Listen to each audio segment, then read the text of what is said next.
Welcome to the Trecena of Tijax forecast. This is a forecast that combines the Mayan Cholq'Ij calendar count of time, the 260-day count, and Western astrology. So we'll be speaking on March 31st through April 12th.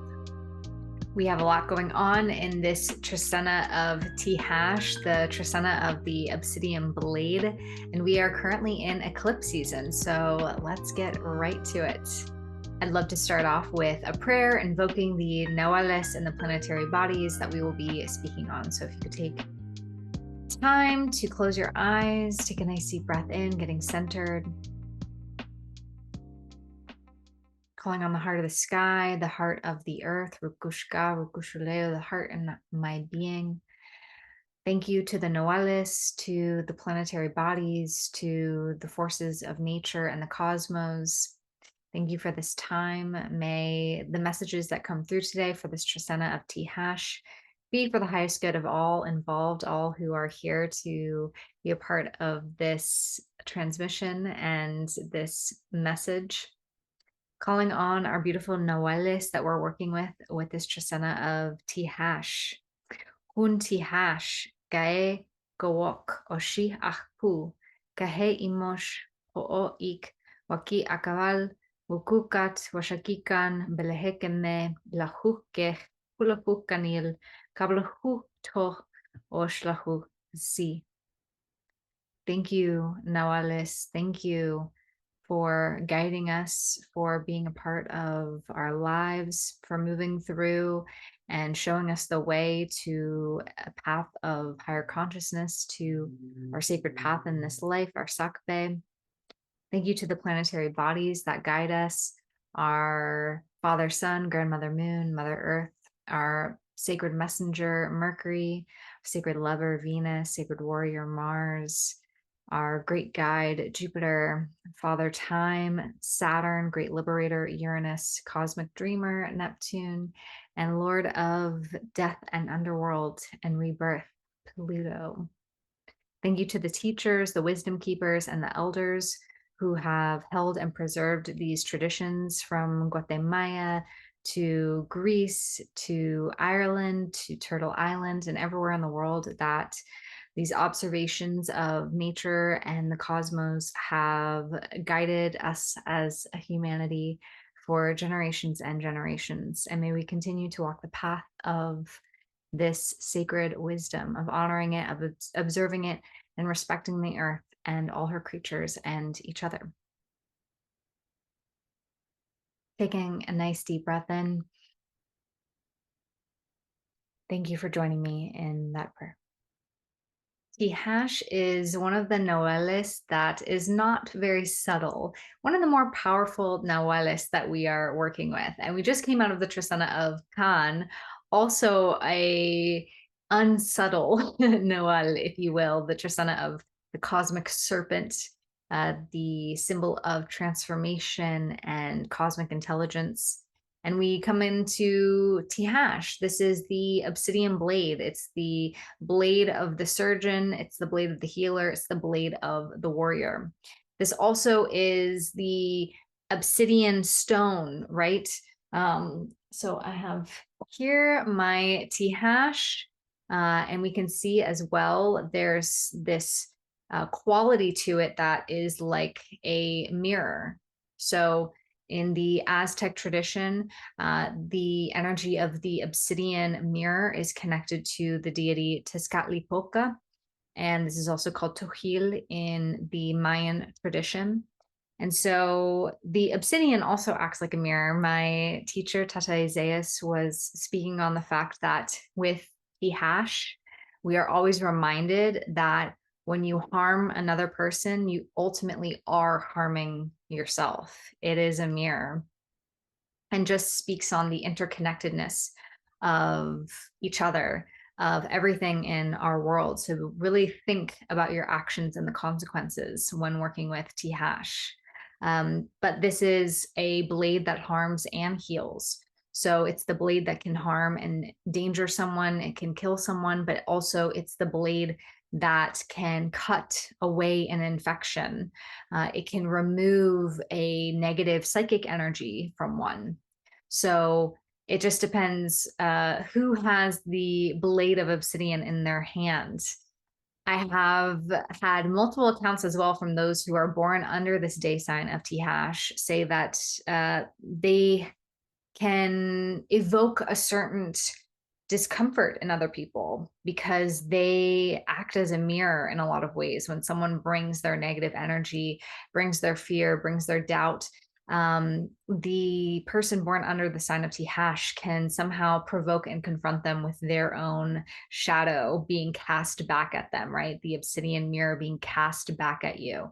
And in the Aztec Mexica tradition, we can do shadow work with the obsidian blade with Tezcatlipoca. So there is a connection to that sense of shadow work or working with the parts of ourselves that we like to avoid or don't like to look at because they make us uncomfortable. They remind us of our flawed humanity with the blade of Tijax. So I have the beautiful Living Maya cards, and you can see here, this is their card for Tijax. Also has the toucan, which is the nahual, the animal as well, that connects to this chumil or star or day sign. So with the energy of Tijax moving through this 13-day period, working on us in a subconscious force as a hum that's moving through the entire 13 days, this is a time of cutting cords, cutting away from things that are negatively influencing you, harming you. This is a time where we can be forced to look at something in the mirror that comes up, the mirror of our relationships, the mirror of others that we may be avoiding. Tijax can even be shocking. It can almost rip something away from us in a way that is so forceful that we know there is a before the event and an after the event. There is also this energy of violence that can come through with Tijax, as it is the blade of the warrior. It is not a subtle time. It's very interesting that we have Tijax lining up here with this Aries season energy, which is also in the Western astrological tradition, the sign of the warrior, the sign of the trailblazer, ruled by Mars, hot, heat, strong, confrontational. And we also have this eclipse season, which is very, very potent with the pileup that we're going to be having in Aries right now, and as well a Mars-Saturn conjunction. So there is really quite a lot going on in the Western astrological forecast during this Trecena. And with eclipse seasons, right, we have these 2-week windows every 6 months or so where the fates come in, the energy of transformation, of doors closing, doors opening. As Chris Brennan on the Astrology podcast always likes to say, major beginnings and major endings during times of eclipse season. It's a time where things are not so subtle. So powers rise, powers fall. There's a change of status. Now, eclipses, again, are going to be more impactful if they're actually hitting something in your chart by the degree or within that 2 to 3 degree orb of influence. So especially if it's a conjunction, anything in Aries and Libra being in the hot seat, and this upcoming eclipse will be at 19 degrees of Aries, or making an opposition or a square. So if you have placements in Libra, Cancer, Capricorn around that degree as well. With this Trecena, it is a great time to be conscious of what's coming up in the mirror for you. Be conscious of what's coming up that wants to be shed away. We kind of get this full, almost month opportunity going from the Trecena of Khan to the Trecena of Tijax to transform, to shed, to let go, to release, to dig deep into our power. And that power is found in some of the darker aspects of our psyche and in our humanity. So not looking away, but bearing witness to the very real suffering that's going on. And that is something that Tijax actively can bring up. My teacher, Tata Izaias, also speaks of Tijax being the energy of change and collapse. So things actively being destroyed to be renewed. As well, Tijax having this energy of cutting through to other dimensions, other realities, kind of like piercing the veil between our realm and the unseen realm, which also can come up absolutely during eclipse season. This kind of warping of time, warping of our linear time, warping of our linear quest, and moving us into this space that is kind of feels like it can almost condense time, it can elongate it. And again, with the moon being around the ecliptic line, it's like we have this sense of unpredictable energy. Also, classic eclipse season symptoms can be feeling tired, feeling wired, so not getting enough sleep, feeling like you got enough sleep, but you're tired, feeling lethargic, right? There's the moon is always impacting the water that is within our body. So take it easy during this time. There's a lot going on. Try to get some rest when you can. I also want to share that cross-culturally, eclipses have been seen as more negative or malefic omens than positive or auspicious omens.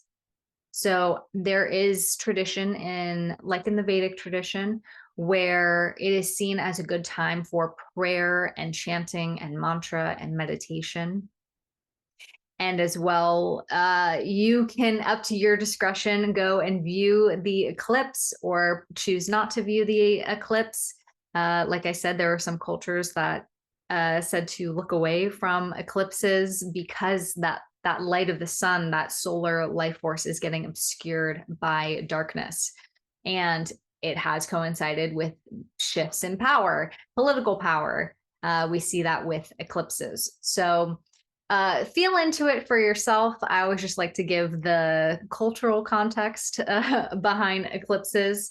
This eclipse in particular, just sharing for me, because of its malefic nature, I'm not as apt to want to stand under its baleful rays, as they are called, the baleful rays of an eclipse. So I'm hoping, even though it's a work day for me, I'm hoping that I can take some time during the totality to do a little bit of prayer during this eclipse. On a personal note, I must say, it has been quite a ride to reflect on the year that we've been in since these eclipses started. So we had that first Aries eclipse around middle of April last year in 2023.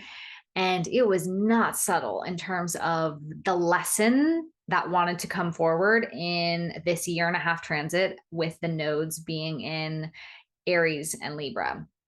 I knew right away. I had known prior, I knew it was coming, but the inciting event that materialized from that eclipse was like, okay, it's time. It's time to dive into this thing that I like to avoid. It's in my second and eighth houses. And so coming to this eclipse season this year, a year later, also I'll add in the Saturn transit, it's really nice to have felt the changes and the pivots and the deep work that has happened since this eclipse transit has transpired. So I encourage you, reflect back to April of 2023, and now we're back in this eclipse cycle again. We had it in October. What's changed for you? Especially if you know your natal chart, look to where you have Aries and Libra in your natal chart. What has shifted, transformed? What have you been made aware of? How have you pivoted? How have you stepped up leveled in that area of your life?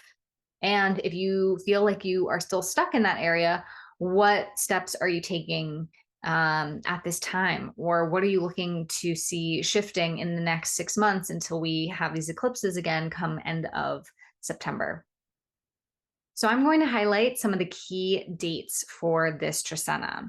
First, we have April 1st to Cholq'Ij. So Cholq'Ij is the energy of the turtle, of the community, of the midwife, working with two, with polarity, with choice, with the tension of opposites. This was the day Mercury stationed retrograde. So Mercury is having its retrograde through 27 to 15 degrees of Aries. Now it will be going backwards and we'll be reviewing the time that has come up in the shadow period since March 18th.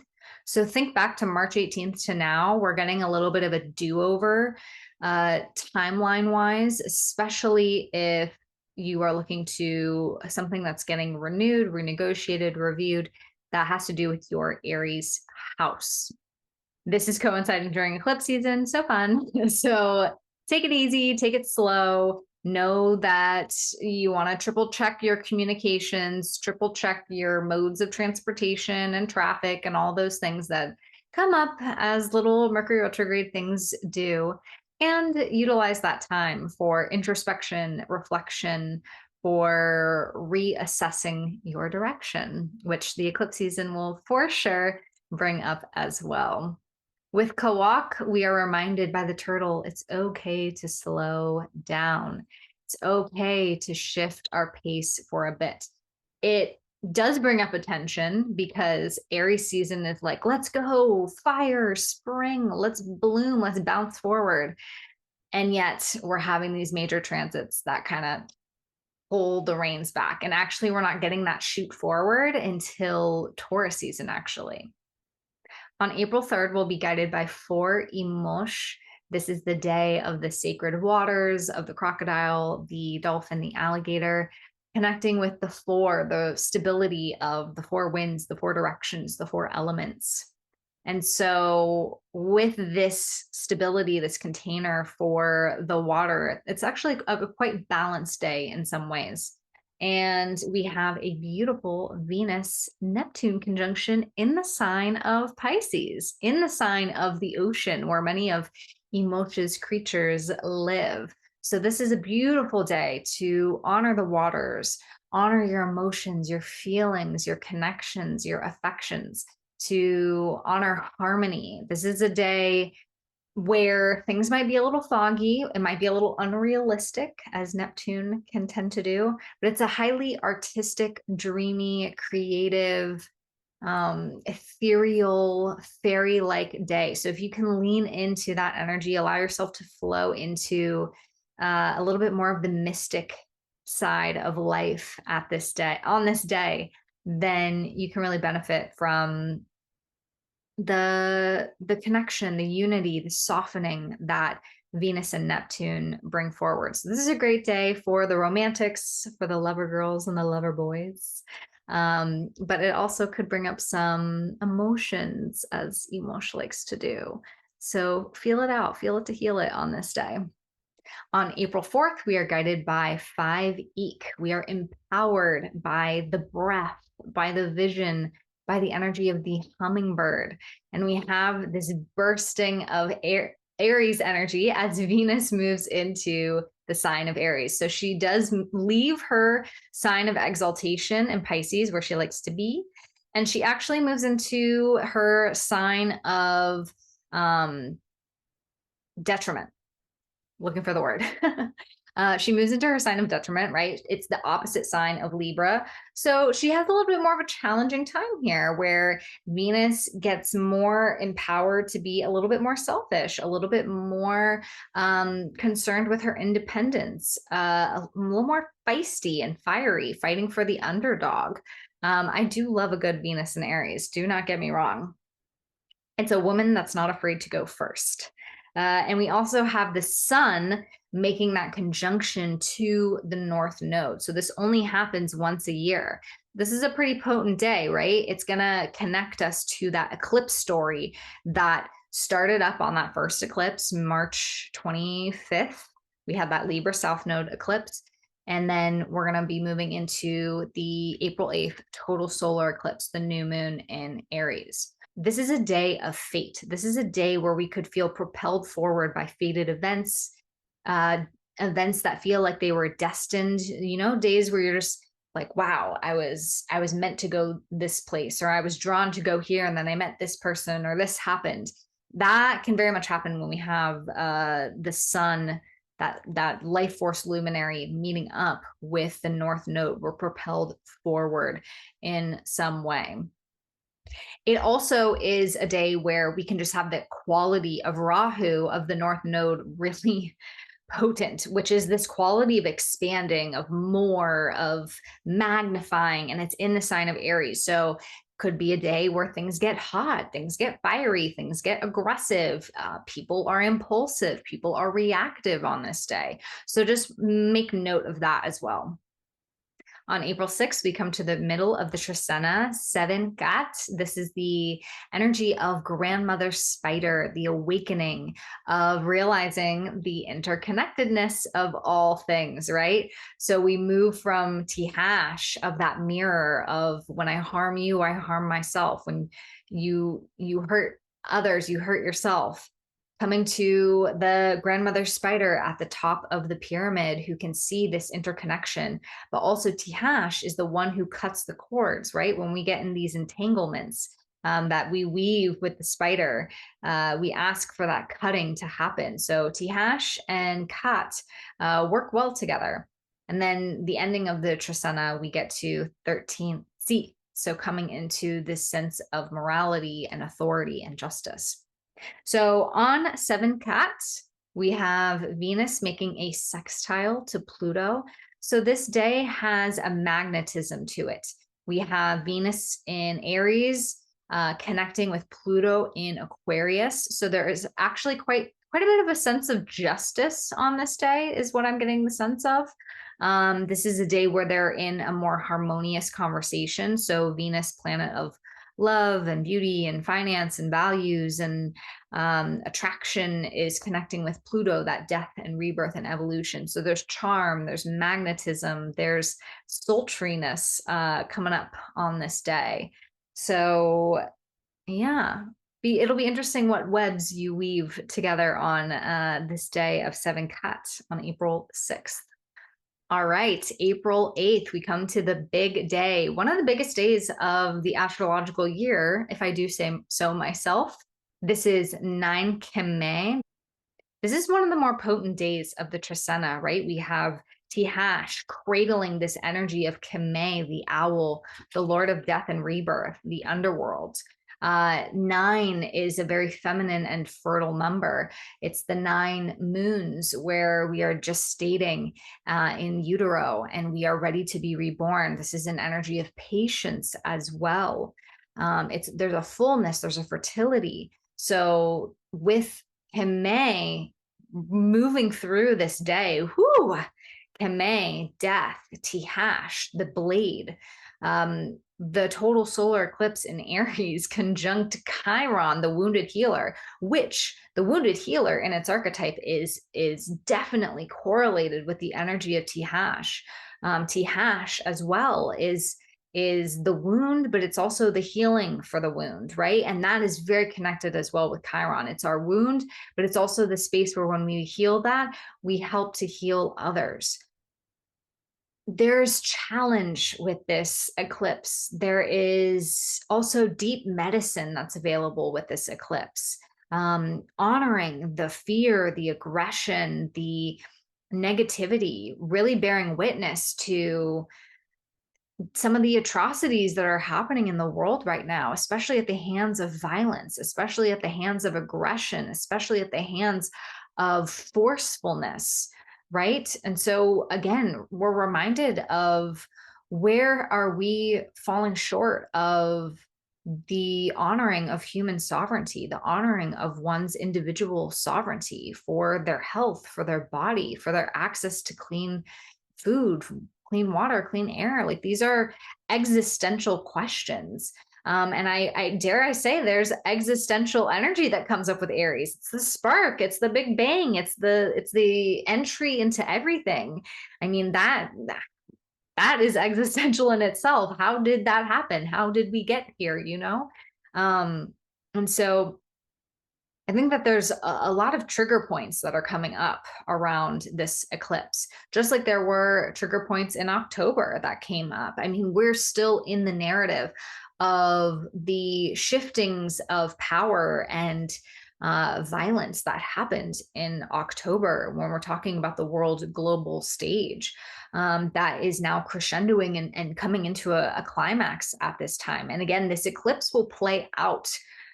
We will feel the after effects, the aftershocks of this for the next 6 months, right? Until the next eclipse season.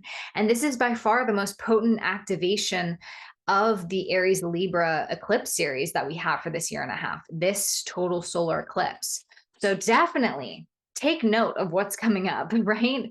Being in reflection, journaling, just understanding where you are at on a personal level, but also what are you seeing reflected in the collective at this time? And how do you want to be a better mirror? What do you want to reflect back to people? More shadow, or do you want to reflect back more light, more love, more joy, more justice, more liberation? These are all questions that we can be asking ourselves at this time. Another aspect of this eclipse is that we have two major conjunctions happening. So obviously the eclipse is conjunct Chiron, the wounded healer, but then there's also, we have the Mars-Saturn conjunction that happens roughly every 2 years. It's our big malefic meetup, our traditional malefics. And then we're also in that orb of the Jupiter-Uranus conjunction. They're only 2 degrees away from each other in Taurus. That is coming to its peak on April 20th. So we're 100% in the field of that activation, which is like that energy of a leap forward, of a new era, of big breakthroughs, especially with technology and science. But that's where we're feeling a lot of this tension, right? Like this is the past mode. This is what we've been doing, but we feel this new era of ourselves. We feel this new era in our community, in our collective, in the way that we want to move things forward. The technology is changing. How are we using technology when it comes to the way that we live, the way that we work, the way that we transport, the way that we communicate, the way that we enjoy our hobbies and our pleasures? Like all of these things are like really at this like turning point, right? And there's a shift, there's a tectonic shift that's happening, which is interesting. Reading some of the notes from my teacher on Tijax, there is a correlation between like earthquakes and movement of the earth with Tijax, as well as with Noh, which is the energy, the Nawal, the Chumil that is guiding this whole year that we're in. We're in the year of 12 Noh. So I just saw on the news there was a big earthquake, I think, near Taiwan, and I'm curious if we're going to see some more earthquakes or even volcanic activity pop up in the weeks to come around this eclipse. So on April 10th, we have the peak of that Mars-Saturn conjunction. We're working with the energy of 11 Canil, Cholq'Ij, and so this is a day of the seed, of the rabbit, of the fertility, as well with 11, which is about resolution, but also about having many different choices coming up, right? So sometimes we get some forks in the road when 11 is activated. And so with the Mars-Saturn conjunction, I must say this could be a challenging day. And we're already going to be in the field of it as we're heading into this eclipse on April 8th, right? And we will have that peak. It's like a bell curve, right? We're at the peak and then it'll start to fade off and dissipate in energy, especially as we finally get to the Jupiter-Uranus conjunction into Taurus season. But there is a new cycle of challenging lessons that comes up at this 2-year mark when they meet up. It's a new cycle of Mars and Saturn. So think about this again, like Saturn is about time and discipline and boundaries and restriction and loss, mortality. And then Mars is acute injury and illness and attack and aggression and force. And so when the two of them meet, it's like there's a challenge, but it's going to take time to unravel it, right? Like Mars wants to come forward, Saturn pushes it back. And then we also want to look to where we have this conjunction happening. So that's going to be at 14 degrees of Pisces. If you have anything around 14 degrees, give or take a few degrees, in Pisces if you have it in the square opposition. So that's going to be Virgo, Gemini, Sagittarius, anything in that middle degree area, like 12 to 17 degrees, you're going to be impacted by this Mars-Saturn conjunction. There is a challenge you're going to have to move through, unravel, something that might take time, effort, persistence. It's a setback in some way that you now have to overcome. It's a new mountain, right, for us to surmount. As well, for people in their Saturn return, I would take note of what comes up around this Mars-Saturn conjunction, because this is the first Mars-Saturn conjunction of the Saturn return, right? Because the last time that they were conjunct was prior to Saturn's ingress, March of 2023. Now, as well, the moon will have moved into Taurus and be conjunct Jupiter and Uranus on this day of 11 Canil. So I think that's where we're getting this energy of 11, like, oh, fork here, fork there, like the seed is planted, right? The moon, that fertile moon, which the moon is connected to the rabbit. In the Maya tradition, they see a rabbit in the moon, as well in Chinese traditions as well. Seeing like the shape of a rabbit. And so the fertility of the rabbit and the moon are connected. And the moon is connecting in our fertile, earthy, sensual sign of Taurus with Jupiter and Uranus. So I'm feeling that Canil energy over there with that moon conjunction peaking and shining a light on the Jupiter-Uranus conjunction. And as we are dealing with the not so fun side of Mars and Saturn meeting on that day. Right after that, we roll into April 11th. We are guided by 12 To. This is the energy of payment, of fire, of making an offering, of understanding. And we have the inferior conjunction of Mercury. So Mercury is being reborn in the heart of the sun in the inferior conjunction on this day in the sign of Aries. And this is a moment where we can have an internal aha moment on the storyline of the Mercury and Aries transit. So you can even think back to earlier in March, the ingress of Mercury into Aries, and then that start of the shadow period, March 18th. There's some sort of clarity of mind. There's some sort of clarity of conceptualization. There might be a clarifying conversation that could come up around this time. So just pay attention to that inferior conjunction happening on April 11th. So we end this Trecena on April 12th with Cholq'Ij 13 Z. We journey from Tijax, understanding, practicing, using the blade for healing rather than for harm, but also for cutting away negativity, cutting the cords, understanding the power that the blade has, the power to take life, the power to save life. And we come to 13 Z. Z is the energy and Chumil of the dog, of loyalty, of unconditional love, of authority. So again, this is about the balance between listening to our inner authority and then listening to the authority of the government, of the governing bodies, but also cosmic authority, right? Like timeless authority. So just because something is a law, does that make it truthful? Does that make it balanced, right? Looking back in history, certain laws, certain governing bodies have put in place have been restrictive, have been racist, have been classist.